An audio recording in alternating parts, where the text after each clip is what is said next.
Saint Jean-Baptiste a été fidèle au Seigneur parce qu'il était courageux et très attaché à Dieu.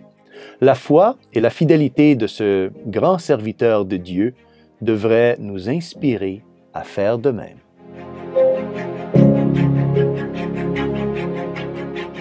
Au nom du Père et du Fils et du Saint-Esprit, Amen. Chers frères et sœurs, Salve Maria. Et bienvenue au commentaire de l'Évangile pour aujourd'hui.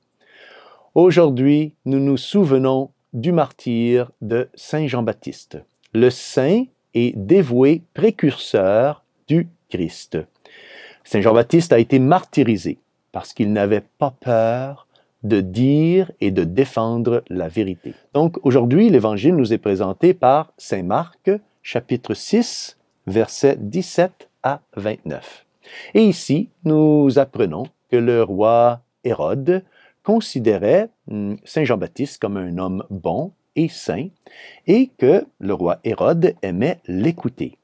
Nous apprenons également que Hérode voulait le protéger, mais qu'il l'a finalement fait, hélas, décapiter. Et oui, décapiter à cause d'Hérodiade, la femme de son frère. Aujourd'hui, il s'agit d'une histoire très sombre et triste, car un homme saint est mis à mort à cause de la faiblesse, à cause du péché humain. Hérode admirait Saint Jean-Baptiste, mais comme il menait une vie de péché, il était incapable, il était trop faible, donc n'a pas été capable de résister aux tentations mondaines de l'orgueil et du vice. Ainsi, au lieu de protéger Saint Jean-Baptiste des attaques du monde, le roi Hérode a trahi ce qu'il savait être bon et a cédé à la méchanceté qui l'entourait.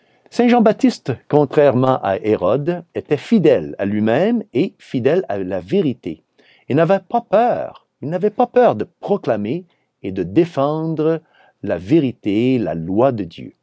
Il a ainsi dénoncé le péché d'adultère qu'Hérode commettait avec Hérodiade, et c'est pourquoi Hérodiade, une femme méchante, en voulait à ce saint homme, en voulait à Saint Jean-Baptiste et souhaitait sa mort. Saint Jean-Baptiste a été fidèle à la vérité et à l'appel du Seigneur.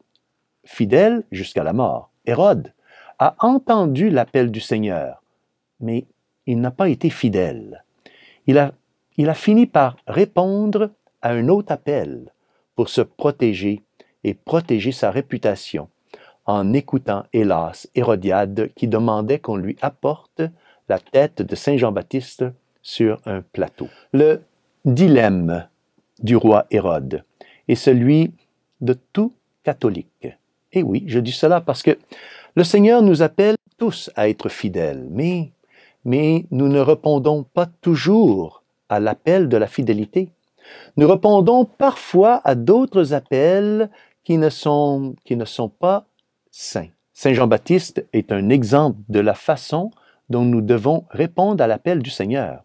Nous devons réfléchir à la vertu, nous devons pratiquer, nous devons vouloir assez approfondir cette vertu du courage et aussi cette fidélité à toujours défendre et être fidèle à la justice, à la vertu, à la vérité. Nous devons toujours nous engager en faveur de la vérité et de la justice, hélas, et oui, même face à l'adversité, même face à la mort. Alors, frères et sœurs, soyons vigilants et prudents, afin de ne jamais tomber dans le même péché, même piège du péché et du vice du roi Hérode et d'Hérodiade. Restons fidèles à Dieu comme l'a été Saint Jean-Baptiste, en suivant toujours Jésus et en lui étant fidèles. Que la très Sainte Vierge nous aide, frères et sœurs, à toujours faire partie de ceux qui sont bons et fidèles envers Dieu. Et que Dieu Tout-Puissant vous bénisse au nom du Père et du Fils et du Saint-Esprit. Amen. Salve Maria.